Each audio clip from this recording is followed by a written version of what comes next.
us your name, your current role, and the company you're with. My name is Mohammed Unwala. I'm a ServiceNow Architect at GlideFast Consulting. You're a ServiceNow Architect. Tell me a little bit about the type of work that you do. Oh, that's a great question. There is not really a white and black line between architect. We do pretty much everything from like stakeholder management, helping out like the EMs and the BPCs at the beginning, and then obviously once we get into development, we make sure that we lead, we make sure the work that the TCs doing is like aligned with best practices, the best practices that ServiceNow has laid out as well as GlideFast, and then just responsible for the overall technical design of the solution start to finish and make sure the customer gets what they've asked for. Tell me a little bit about the product suite, the application suite that you work with as a technical architect. So I'm specializing in the HRSD, Human Resources Service Delivery suite of application that comes with case and knowledge management. There's an onboarding and transition piece to it, Employee Center, which is a self-service portal. There's document management, a lot of great things, but yeah. You got into HRSD, but there are a lot of other application suites that you could have gone with. What is it about HRSD that attracted you? HR service, Human Resources Service Delivery Management. So that's a great question. I think when I was done with ITSM or I was looking to expand my skill set, ServiceNow really had only two products out there. One was HRSD and one was Customer Service Management.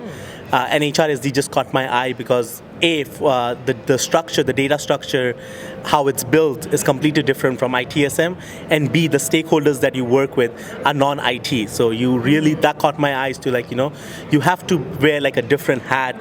You need to use non-ServiceNow lingos, and you have to be very human to them to help them understand how ServiceNow works and with respect to them. And obviously bringing again, a lot of HRs have legacy systems. Sure. They don't use automations. They're using emails, Outlook, things like that, or Excel.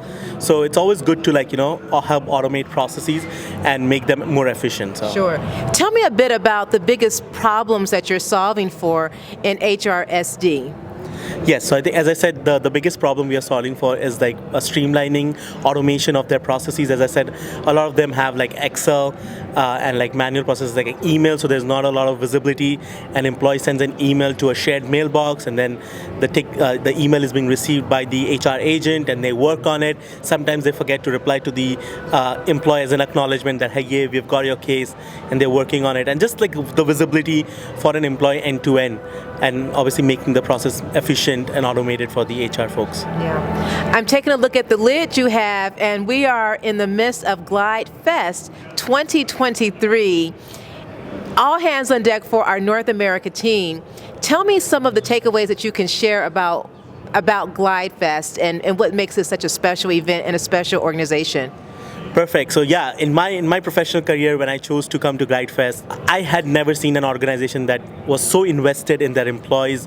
Obviously, starting from our leader, the mayor, Mike Lombardo himself, he is invested in each and every one of us. And when he says that, he means it. When you go up to him, when you meet him in person, or when you Slack to him, he's always very responsive. And for a human to do that, I think that the culture starts right there, and for him to keep his promises. We had GlideFest 2022 in Montana last year, and obviously we were going through the acquisition. There were a lot of questions that the employees had in their minds. Will GlideFest continue? Because obviously that was our first year. We didn't know. He kept his promise. He said we're going to have GlideFest next year. He kept his promise, and here we are in Vegas, right where ServiceNow conference is happening. So yeah, I think it's a great organization because the leader delivers what he promises, and that's what keeps us as employees honest to him, because he's always honest to us. I love that. And final question, Mohammed, what is your superpower? My superpower is the HR with headaches, solving HR's headaches. So I stole your line, but that's my superpower. I love that. Look, this is GlideFest 2023. I'm Kylie Alexander, and this is Mohammed Unwala, and let's go. Let's go.